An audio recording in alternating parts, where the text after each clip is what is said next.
Delhi BJP के senior leader और CM पद के दावेदार विजेंद्र गुप्ता ने भी अरविंद केजरीवाल पर इसी तरह के आरोप लगाए हैं।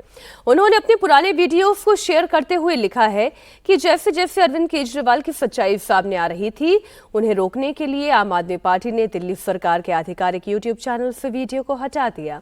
दिल्ली सरकार के आधिकारिक यूट्यूब चैनल से विधानसभा सत्र और सरकारी कार्यक्रमों के पुराने वीडियोस भी डिलीट कर दी गई।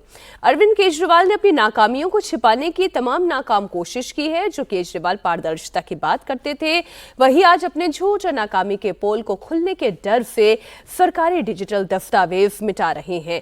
ये जनता के साथ विश्वासघात है। आम आदमी पार्टी जितना भी छिपाने की कोशिश करे, सत्य को कभी दबाया नहीं जा सकता। इंडिया टीवी संवाददाता भास्कर मिश्रा हमारे साथ लाइव जुड़ गए हैं।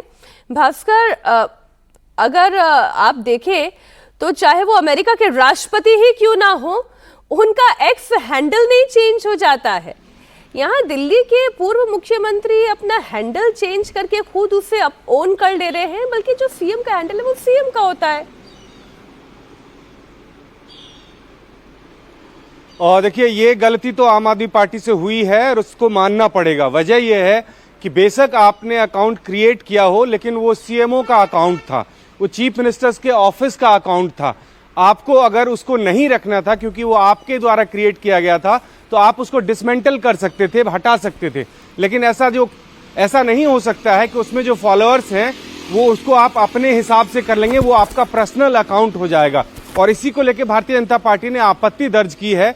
कल देर शाम से ही जैसे ये जानकारी भारतीय जनता पार्टी के नेताओं को मिली, तभी से इस पे लगातार वो लोग मुखर हैं और तभी से एलजी से मिलने का प्लान बना लिया गया था। दरअसल अब सीधे सीधे आरोप ये भारतीय जनता पार्टी लगा रही है कि इस तरह से जो भी सोशल मीडिया अकाउंट है उस पे आम आदमी पार्टी कब्जा इसलिए करना चाहती है कि उनकी सच्चाई बाहर ना आए। नहीं, लेकिन सच्चाई तो जो भी है वो देर सवेर बाहर आ ही जाती है भास्कर। और इसी सिलसिले में बात मोहल्ला क्लिनिक की भी कर लेनी चाहिए, क्योंकि मोहल्ला क्लिनिक को लेकर भी केंद्र की ओर से रिपोर्ट पूरी मांगी गई है और कहा यह जा रहा है कि बहुत जल्द मोहल्ला क्लिनिक का नाम बदला जा सकता है। इस सिलसिले में आपके पास क्या जानकारी आ रही है? और देखिए, जो सूत्रों से जानकारी मिली है उसके मुताबिक केंद्रीय स्वास्थ्य मंत्रालय ने ये दिल्ली सरकार को क्लियरली कह दिया है कि जो मोहल्ला क्लिनिक है उसका नाम बदल के आयुष्मान मंदिर रखा जाएगा और इसको लेके एक प्लान तैयार करने को कहा गया है। आपको याद होगा कि चुनाव के समय से ही भारतीय जनता पार्टी इस बात को लेके बहुत ही मुखर रही है कि कैसे केंद्रीय योजनाओं को दिल्ली में लागू नहीं करने दिया गया, और उसमें एक आयुष्मान भारत योजना प्रमुख रूप से शामिल है। इसको लेके भारतीय जनता पार्टी के नेता कोर्ट तक गए थे और जैसे ही सत्ता परिवर्तन का ये तय हो गया कि अब भारतीय जनता पार्टी सत्ता में आने वाली है, तभी से दिल्ली सरकार के अधिकारियों को ये बोल दिया गया था और दिल्ली सरकार के अधिकारी सबसे पहले एक कैबिनेट नोट तैयार करने वाले हैं इस पे।